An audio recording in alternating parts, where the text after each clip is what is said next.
Hello once again. In this video I'm going to take a little look at the Jetibox and some of the telemetry sensor use in Jetibox. The Jetibox is a bit of a legacy hangover. The instruction manuals confuse a lot of people who are considering getting Jeti or who are new to Jeti because they constantly refer to setting up all your devices through Jetibox, and it looks complicated. It's certainly not user-friendly, and you also think, well, do I have to buy one of these Jetiboxes? If you haven't seen one, a Jetibox is a little handheld device with a screen on it and some buttons for connecting up to your receivers and telemetry devices for setting them, programming them. If you have a Jeti transmitter, no, you do not need a Jetibox because the transmitters have a Jetibox emulator built into the software. So what on earth's going on here? Well, I say it's a legacy issue. In the days of megahertz FM radios, Jeti made speed controllers and receivers, and some nice little receivers they were too.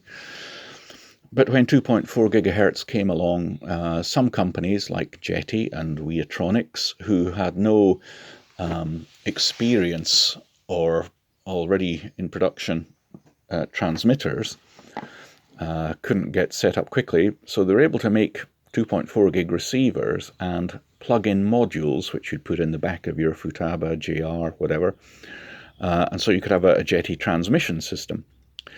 But obviously the transmitter you were using, being a third party, couldn't communicate with the Jeti module and receiver other than sending it the basic radio signal. You couldn't do any programming of your receivers or whatever through that transmitter. And so Jeti needed a way of letting you get into the programmability of these things, hence the Jetibox. The problem is that as time has moved on a lot, they still have not updated many of the telemetry sensors. And so I'll show you what I have here. We've got the lovely little MUI, I call them MUI 75EX. And you think, oh, it's EX. That means it's X bus. No, it means it's EX. EX and EX bus are separate things. It's all very confusing. I do wish they'd hurry up and update a lot of their sensors, but you know, Jeti has to make its own business decisions. If I'm so blooming good at it, I would run a radio company myself. So you think, I've plugged in my telemetry sensor, let's go and have a look at it. If I go into Model, Device Explorer, why isn't my telemetry sensor there? It should be showing as a subset of the Rex 10. And it's not. And the reason is it's not an EX bus device. The very newer things like an M-Vario 2 or some of the other bits are EX bus, but this is just EX and it will not therefore show up in Device Explorer like an EX bus device would. To get to the settings in that MUI, you have to use the Jetibox emulator, and that is in Applications, which is where I think Device Explorer should also be. But there we go. Some of the menus could do with tidying up, but that costs money, and they're trying to advance a lot more other things than just tidy up the menus. So when we go into Jetibox, and this emulates the little handheld device that you could buy. Here we are. TX, we don't want the TX. We want to move along, so we press the right hand button. We don't want to go into the receiver, because we can do that in Device Explorer, and so much nicer. The Jetibox stuff is not very sort of intuitive. So move along again to MX. I don't know why the letter M, but Jeti prefaces the names of all its telemetry sensors with the letter M. So MX, we're now into telemetry sensors, and we want to go downwards into them. And it says, ho ho, I found this sensor MUI75. It's running at 0 volts and 0 amps. Well, of course it has, because I've not connected it to any battery. So we come down again into the MUI75 menu. Now, it's structured as if you imagine a lot of columns, and you can drop down each column into all the settings that's in that column. So the first column is actual values, and because it's the first column, there's not going to be a column to the left of it, but there is a column to the right of it. So we could either press the right button for right arrow to move along to the next column, which would be the min-max column. If I come back, I've now got a left arrow to go backwards to the actual value. If I press the down arrow, it'll drop down into the actual value menu. So the actual values right now, volts and currents. Again, I have no battery connected to it, so of course it's not going to show anything there. The capacity and energy that have been consumed so far. The run time, that is since current started flowing, how many minutes and seconds. And that's as far down as that one goes. See, pressing the down button takes me no further. So if I go back up, and if you press a button and nothing happens, just give it a couple of seconds before you press it again, because sometimes Jetibox stuff can be a little bit slow to respond.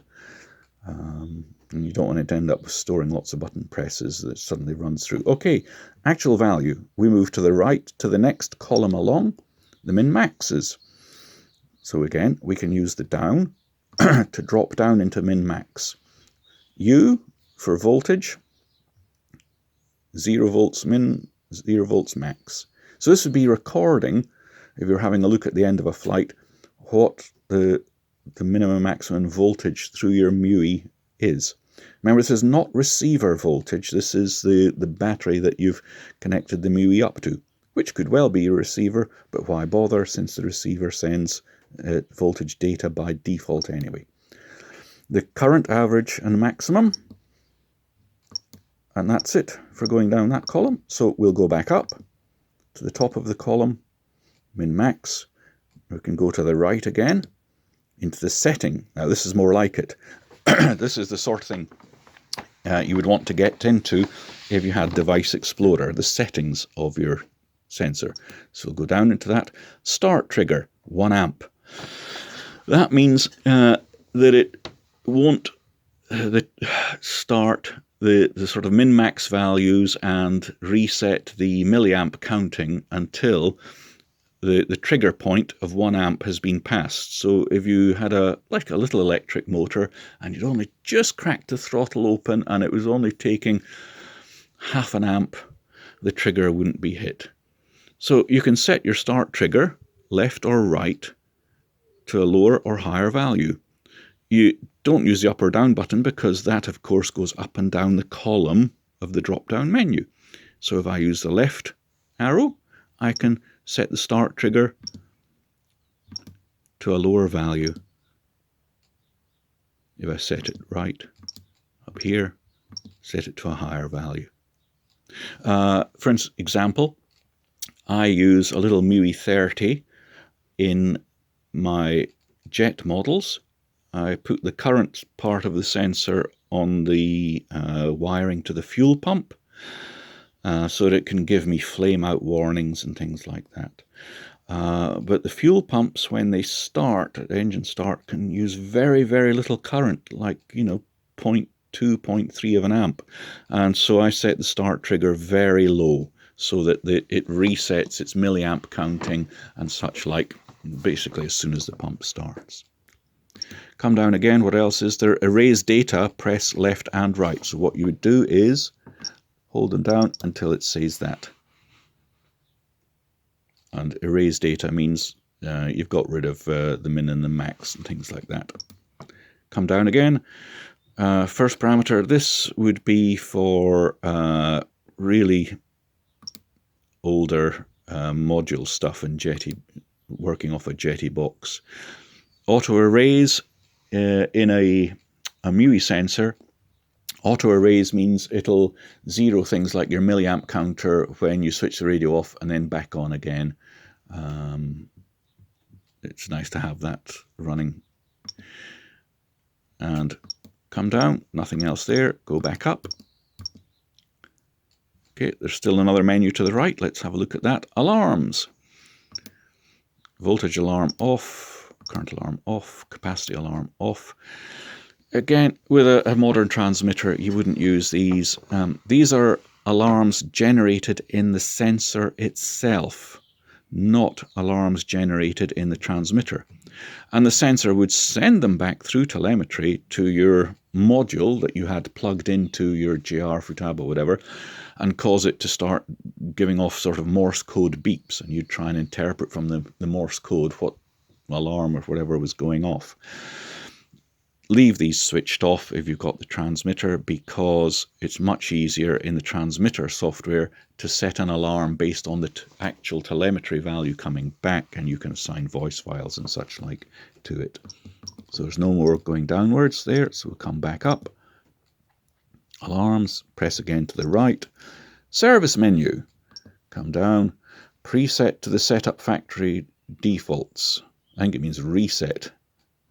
Anyway, it's showing left and right buttons. So press the left and the right buttons together and hold them down until it says it's done it. There. That's it. So that's a brief look at using the Jetibox, why in normal circumstances you can ignore it, but just once when you're setting up a model and you've put in an EX sensor, it's worth popping into the Jetibox and just have a look at its settings to make sure they're sensible for what you want.